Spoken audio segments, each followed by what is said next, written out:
Prefiro ser essa metamorfose ambulante do que ter aquela velha opinião formada sobre tudo. Raul Seixas já dizia uma das maiores verdades que existem.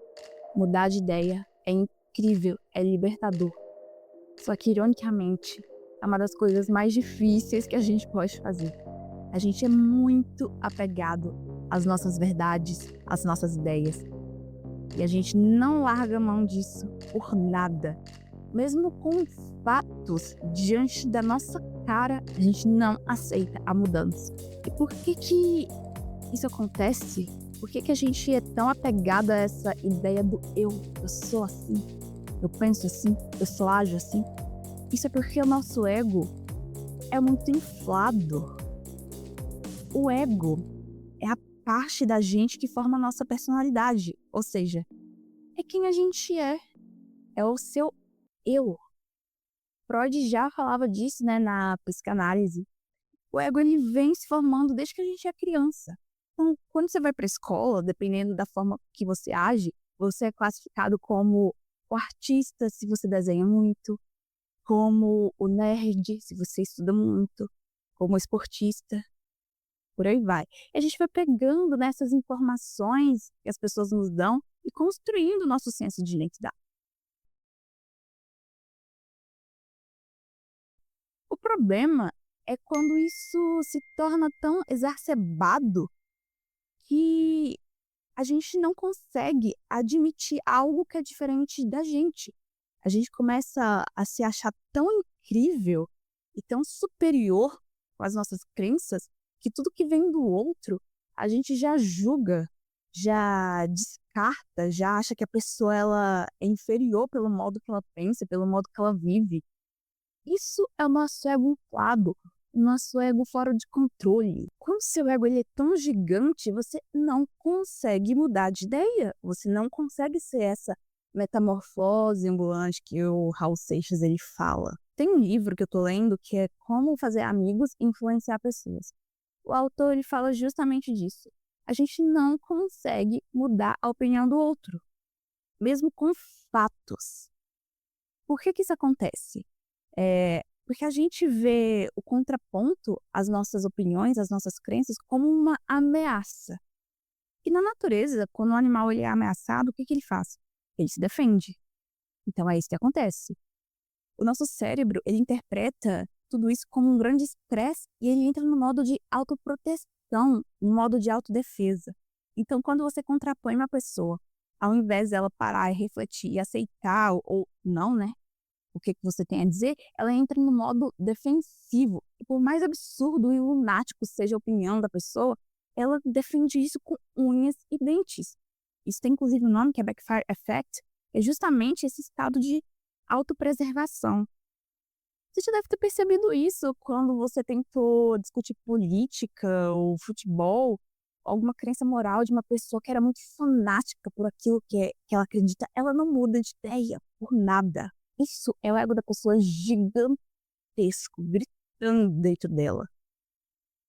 Todo mundo tem o teu ego. Só que a gente tem que tentar refinar isso. A gente tem que tentar desapegar tanto dessa ideia absurda de o mundo gira em torno de mim. Eu sou isso. Eu também já tive um ego muito inflado desde que eu era criança. Desde que eu me entenda por gente, eu sempre fui considerada super inteligente. Era o elogio que eu mais recebia. Então os adultos adoravam, ficavam babando o ovo, falando: "Ai, ela tá madura pra idade dela, tão inteligente, vai ser uma menina de sucesso, hein". E eu adorava. Eu adorava receber esse tipo de atenção, esse tipo de elogio, esse tipo de amor. E eu fazia o possível e o impossível pra poder manter essa imagem. Eu era a pessoa que se eu tirasse 8 no lugar de 10, eu chorava, fui apelidada de raiz. Eu me achava o máximo por ser inteligente, porque os professores me adoravam, os colegas também. Só que o ego, ele é uma máscara frágil, ele é quem você mostra para o mundo. Essa máscara, ela vai se desfazer. E isso também chegou para mim. Quando eu virei uma jovem adulta, comecei a falhar um pouco nos padrões que as pessoas esperavam de uma pessoa como inteligente. Meu ego ele foi atingido diretamente. Eu fiquei muito mal com isso. Foram anos obscuros, porque eu associei toda a minha identidade a ser inteligente. Então, se eu não era mais lida socialmente como inteligente, o que que eu era? Não era mais nada. Então, eu me isolei de todo mundo. Eu não queria tentar nada novo, porque falhar era muito doloroso. Só que, bom, quando eu cheguei no limite, eu entendi que tinha que achar uma saída, não tinha como viver assim. E foi quando eu comecei no processo de autodescoberta, desenvolvimento pessoal, que eu descobri que eu não sou apenas meu ego. Eu tenho várias partes. E partes, inclusive, muito mais incríveis do que eu sempre achei que eu era. Eu não era só a inteligente. Eu também sou uma pessoa artística, uma pessoa medrosa, porque quando você vai se descobrindo, você encontra coisas boas e coisas ruins. Só que saber das suas fraquezas e das coisas que te fazem forte, isso é a tua verdadeira potência. Você não fica escravo apenas das aparências, apenas do seu ego. Só que, como eu disse, é muito difícil você admitir que você estava errado, você mudar de lado completamente. É até mesmo doloroso, porque a gente mexe com nossas crenças primordiais. Só que existem algumas dicas que eu posso passar para vocês, para tentar ajudar nesse processo. Assuma a responsabilidade pela tua vida. Para de culpar os outros, o universo, Deus, não sei quem, pelo que acontece com você.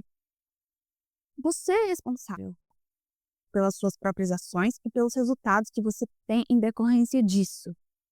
E não precisa usar isso como algo negativo, como uma culpa. Não. Olhe para isso tudo como uma oportunidade de aprendizado, uma oportunidade de transmutação do que foi ruim para algo novo e bom. Evite a comparação. E se comparar não te leva a lugar nenhum. Cada pessoa é única, tem desejos e sonhos únicos. Então faz sentido você querer ser igual a fulano de tal. Você tem uma história própria. Você se comparar não só vai te fazer mal, não vai te levar a lugar nenhum. Isso é só seu ego desejando coisas externas, desejando aquilo que tem. Você sabe o seu valor, você sabe o que você quer e o que você precisa. E isso leva a um outro ponto. Pratique a gratidão. Quando você se torna capaz de olhar para a sua própria vida e ver valor nas coisas que você já tem, você fica menos refém da validação dos outros.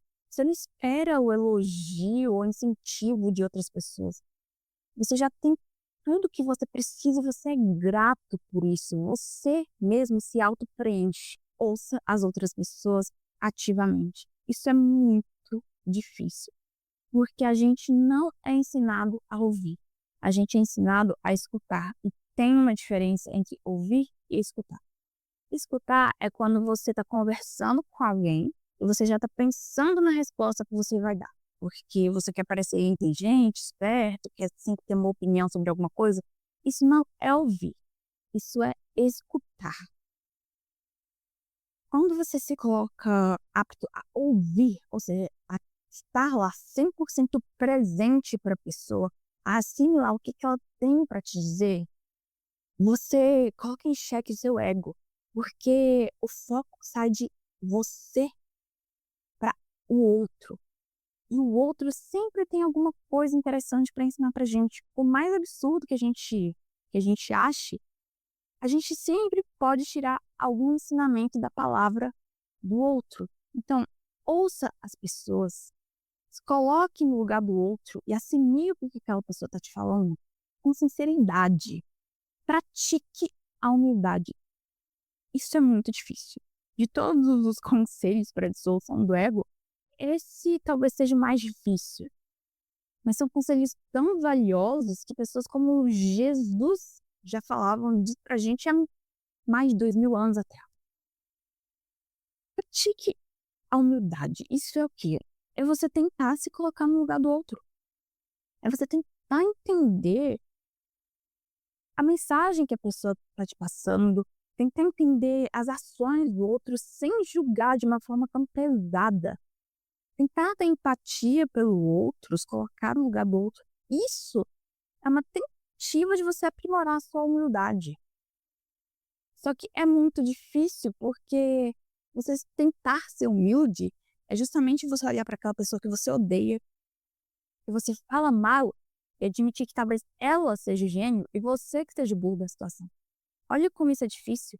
Por isso que eu disse, mudar de ideia, minar o teu ego é doloroso. E é por isso que a maior parte das pessoas não o faz. Fica preso numa ideia fixa de quem ele é uma vida inteira. Só que você é uma faca de dois gumes. Quando você é tão certo de uma determinada ideia, você acaba ficando preso a ela. Eu sou assim, eu ajo assim, eu penso assim. E eu não posso mudar de ideia, eu não posso mudar de lado. Você se priva de experimentar coisas novas. Coisas novas que talvez fizessem muito mais sentido para você e para sua vida do que você imagina. Você fica preso na caixinha mesmo, de convicções que você tem, que você jura de pé junto que é verdade. É liberdade. Não é você pegar uma mochilinha e colocar nas costas e viajar pelo mundo. Isso é uma liberdade física. Mas e a liberdade psicológica? De que adianta você visitar todos os países se você continua enclausurado na ideia ultrapassada de alguma coisa? Liberdade, ela pode ser física, mas ela também é psicológica. Tudo começa aqui, ó. É de dentro pra fora. Um dos maiores prazeres que eu tenho hoje em dia é o de poder mudar de ideia. É o de poder mudar de opinião quando eu quero. Não ficar preso no eu sou assim, eu só posso agir de um único jeito. Hoje eu me permito fazer coisas que não são de pessoas inteligentes. Eu me permito ter essas novas experiências e é incrível. É por isso que o Raul Seixas falava: eu prefiro ser essa metamorfose ambulante do que ter aquela velha opinião formada sobre tudo. Isso é libertador. Tenta. Bom, se você gostou desse vídeo, não se esquece de se inscrever no canal, de deixar a sua curtida e deixa um comentário sobre o que você pensa do assunto. Você já bateu cabeça com aquela pessoa sobre um candidato político, futebol, uma crença moral, no final quebrou a cara porque você viu que não tem como você mudar a ideia daquela pessoa? A mensagem de hoje é essa e até o próximo vídeo. Tchau!